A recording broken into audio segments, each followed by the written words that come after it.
Yesu aliwaambia wafuasi wake, Ufalme wa mbinguni umefanana na hazina iliyositiriwa katika shamba, ambayo mtu alipoiona aliificha, na kwa furaha yake akaenda akauza alivyo navyo vyote, akalinunua shamba lile.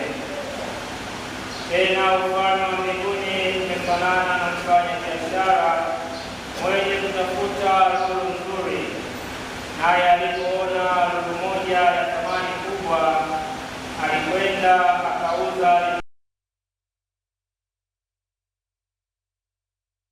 Tena ufalme wa mbinguni umefanana na juya lililotupwa baharini, likakusanya wa kila namna, hata lilipojaa walikuta pwani.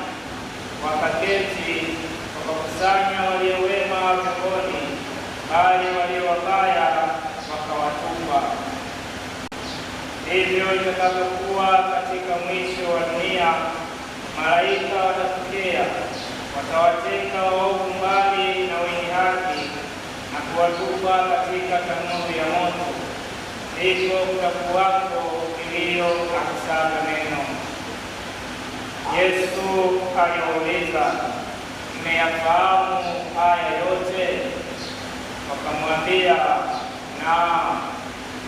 Akawaambia, kwa sababu hiyo kila mwandishi mwenye elimu ya ufalme wa mbingu amefanana na mtu mwenye nyumba atoaye katika hazina yake vitu vipya na vya kale.